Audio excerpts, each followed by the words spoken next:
I've said this before, and I'm going to say it again. Tank Davis isn't the champion at 135. Devin Haney's the champion at 135. Tank Davis was never undisputed or unified in a division. Devin Haney's undisputed and unified in a division. Tank Davis never went to take on George Gambosis Jr. in Australia. Devin Haney went to take on George Gambosis Jr. in Australia, not one time, two times. Tank Davis never had pursued a fight with Lomachenko. Devin Haney, at the age of 24, as the undisputed lightweight champion of the world, is going to be taking on Lomachenko at the age of 24 for all of the belts. I'm excited about this fight. I can't wait to be in Vegas to attend this fight. I'm going to Vegas to attend this fight. I am hyped for this fight. Let's go. 135-pound undisputed championship of the world. Thank you. I love it. I love that energy because you know what? That is the real fight at 135 pounds. It's good. It should be a great fight. Hopefully, we see a little bit of the younger looking Loma, and I say younger looking Loma because he definitely looked a little aged against Jermaine Ortiz. Like that fight was questionable.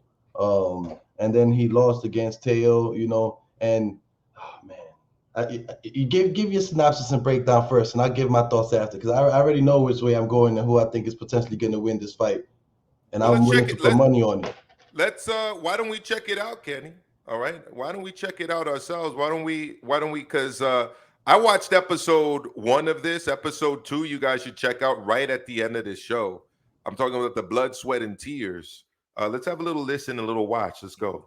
I wake up with this dream, then you have a big motivation. Loma made me wait 4 years to fight him. I'm upset. I don't like him. I want to beat him bad. I want to send him to retirement. 4 years ago, why he talking about this?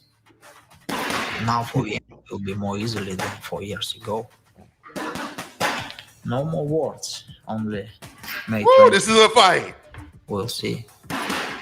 May 20th, watch me whoop on an amateur. The youngest undisputed champion ever. Haney's talking smack, but 4 years ago, it would have been worse for him if Loma would have given him the opportunity 4 years ago. Younger Loma. There you go. There you go. So I'm excited about this fight. And here's the thing. The money should be on Devin Haney. Devin Haney's stronger. Devin Haney's younger. Devin Haney's bigger. Devin Haney has a longer reach. You could argue that Devin Haney's faster. He's got a really good jab. But we're also talking about high-tech Lomachenko, Kenny. You've seen high-tech fight live at the Garden with me on more than one occasion.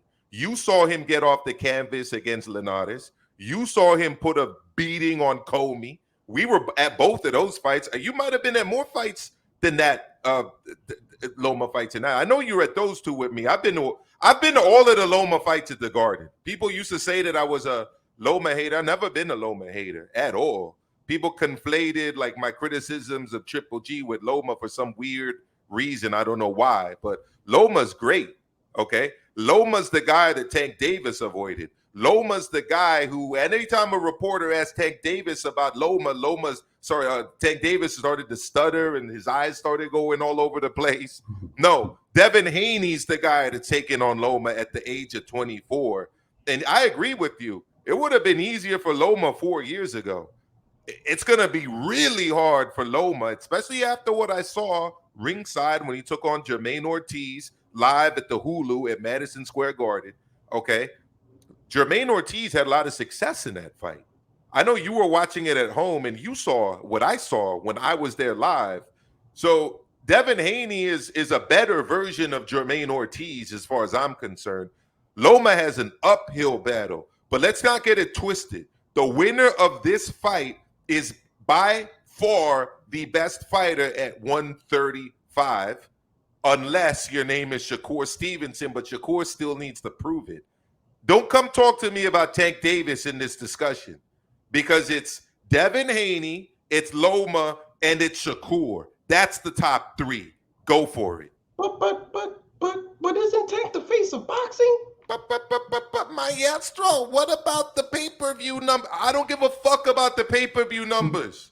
I'm talking accomplishments. I'm talking signature wins. I'm talking title belts.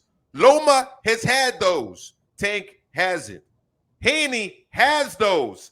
Tank doesn't. This is the fight for all the marbles in the lightweight division. That's a fact. And facts don't have feelings, guys. They really don't. So if you want to start talking about fights that took place at catch weights for with rehydration clauses and with no Reggie belts on the line, that I'm glad that impresses you. By the way, I got suckered into spending money to go out to watch that fight. Luckily, I got a lot of the expenses covered because I got paid to cover that fight. But I was pretty hyped for that fight when in all reality, I probably shouldn't have been. Let me tell you something, though. I'm hyped for this fight. And in reality, I really should be hyped for this fight. And I know we're going to get a good fight. We are going to get a super high level technical boxing match. And I got something to say on this, too. I think Devin Haney is going to go for the stoppage. I really do. And I think that that's going to make it an exciting fight because either Loma's going to step up and compete at that level still and return to being the younger Loma, which is also the old Loma, not the Jermaine Ortiz Loma, or Loma's going to get steamrolled on Saturday night. One of the two things is going to happen. But either way, it's going to be exciting because Loma is the utmost competitor, and he is not going to allow himself to not be competitive as long as he can be competitive. Kenny. All right. So, look, if we look at when Lomachenko lost against Teo, there was two things that Teo beat him with: a nice, sharp, strong jab, and then a hook. Every time that Loma tried to do his little side movements, little lateral movements, boom, a hook in that direction. Bro, Haney has a better jab than Teofimo, and Haney also has hook. He may not have power, or as they say, we're not in there feeling those punches, so we don't know if he has power. But I'll tell you this much: he's longer and he's way faster than Teofimo Lopez. I got Haney winning this by decision, not stoppage. I don't see Loma getting stopped. I see Haney defeating the shit out of Lomachenko with a sharp jab and the right hand, the right hook every time he tries a lateral movement. And Haney has great footwork too. So let's stop it. I don't think that Loma has the power to put a bigger man down like that. Although we've seen Haney have some type of weaknesses with the chin, unless Haney gets caught with some punch that he's not expecting off of some lateral movement or one of his little duck and down lateral movement type of punches. I don't see Loma hurting Haney. I see Haney taking advantage of old man Loma. And again, Haney's talking smack. I'm upset. He made me wait 4 years. Please. It would have been worse for you if you would have fought him 4 years ago. Take old man Loma and take advantage of him.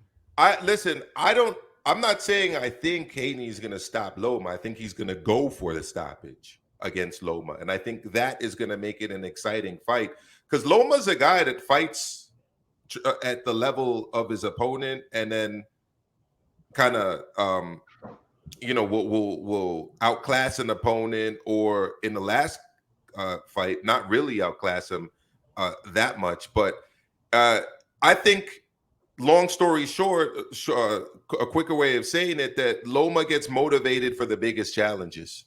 When Loma's really challenged, Loma steps up. The issue here, and listen, he has dropped guys and put a hurt in on guys that are bigger than him. Like Comey's bigger than him. Nakatani's bigger than him, right? He couldn't do it to Teofimo Lopez. If you listen to people around him, they'll talk to you about the injury he had going into that fight. But he's a champion. He didn't make any excuses, really. Although he didn't think that he lost the fight, which was interesting. But I do think that Haney's going to open up here and go for it. I think he has a statement that he's trying to make, and I see him really boxing long, boxing off of the jab, using a variety of jabs, especially that up jab that he likes to throw from the hip. I see him using his feet to get out of range. And what's interesting to me is this: Loma's usually been very good at wrestling guys on the inside, right? I want to see who's able to impose themselves physically, because I think that's going to be really important too. What happens when Haney does initiate those holding tactics? Will Loma be able to break free?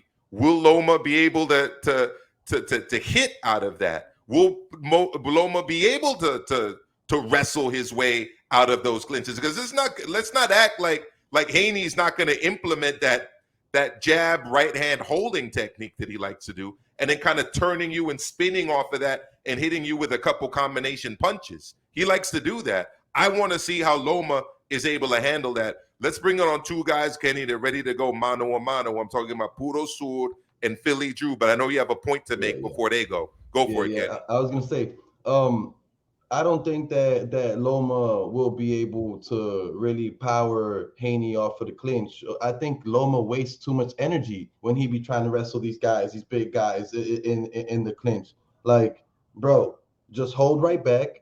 Hopefully you got a good ref on the night. Let the ref come separated, and then get right back to fighting. Stop wasting all that energy. You're an old man. You don't have the same gas tank, and you move a hell of a lot in your fight. You don't have the same gas tank as you did before. You know what I mean? The holding isn't going to work against a bigger man that's just as fast or faster. Haney is fast as hell.